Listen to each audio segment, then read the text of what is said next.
The switch statement in C language.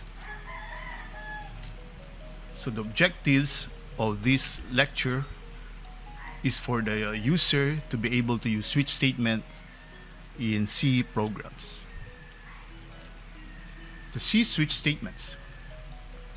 A switch statement allows a variable to be tested for equality against a list of values. Each value is called a case, and the variable being switched on is checked for each switch case. So we have here the syntax of the switch statement. So we have switch followed by the expression, then the open curly brace, and this is the closed curly brace, so that's the whole switch block. Then we can have here several cases. So you can have any number of cases. So case constant, then we can have statement, and optionally we can have break. Case, constant, expression, statements, and then break. So we can have more of this. And at the end, we can place the default case. This is the default case, and then we can place here statement or statements. The following rules apply to a switch statement. The expression used in a switch statement must have an integral or enumerated type, or be a class type, in which the class has a single conversion function to an integral or enumerated type. So in most cases we use integers, or maybe character, because characters are also integers.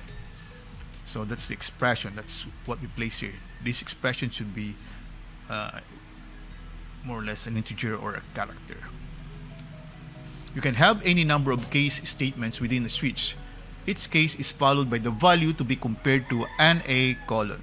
So we have here, so we can have several cases, and the cases will be followed, case statement or the case keyword here will be followed by a value, then followed by a colon. So case value followed by a colon.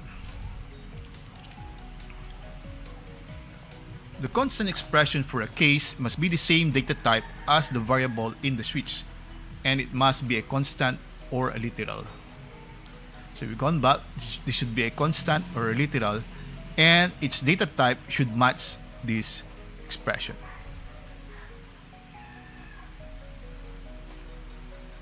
When a break statement is reached, the switch terminates, and the flow of control jumps to the next line following the switch statement. So let's say, for example, we have here an expression, and this constant expression matches this expression. So the statements here will be executed.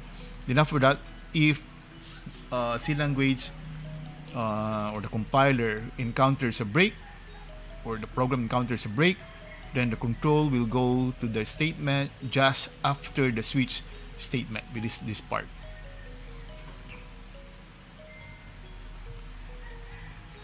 Not every case needs to contain a break.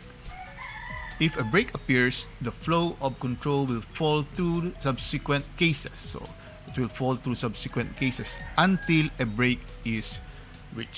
So let's say, for example, we have here several cases, and we don't have this break statement here. So let's say the constant expression matches this expression. So it will execute these statements. After that, since we don't have this break, so we assume that we don't have this break, it will do the statements on the next cases. So it will again do the next statements in the next cases until the time that a break is encountered.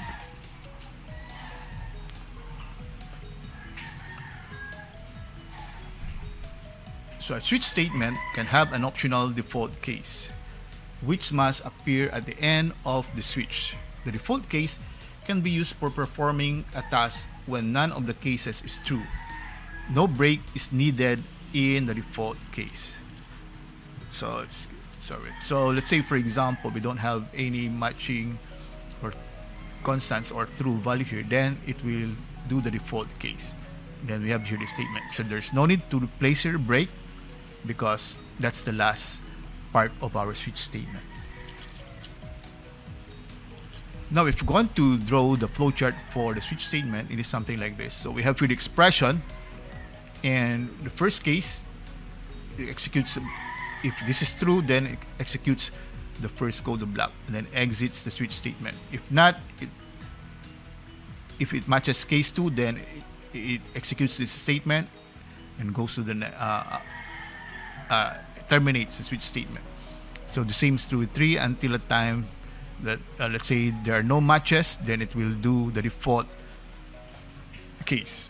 Then we have here the statements that exits our or terminates our or exits our switch statement.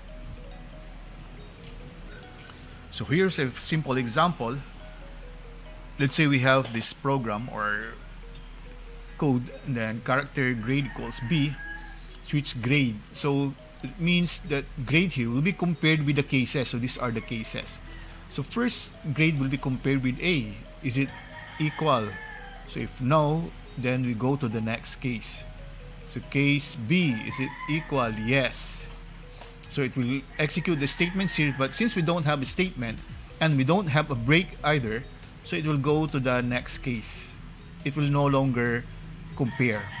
Okay, so it will just go to the next case and execute this one. So it will print well done.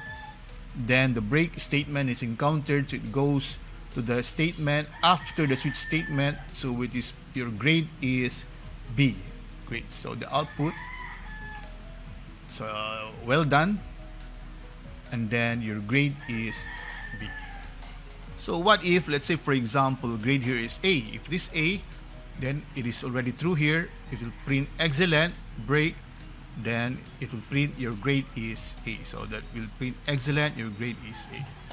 What if the grade is C? So if it is C, false, false, true, then well done, break, your grade is C. What if it is D? False, false, false, true, then it will print you passed, break, then your grade is D. What if it is F? So false, false, false, false, true, print F, better try again, then break, your grade is F. So what if it is X? False, false, false, false, false, so it will do the statement in the default case, which is printf invalid grade. So your grade is X. So that will be the output.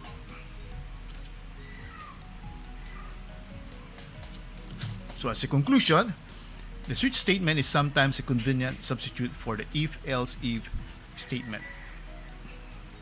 So it is one of the advantages is, of course, it's readable as compared with more readable as compared with the if-else-if statement. So thank you very much for viewing this video.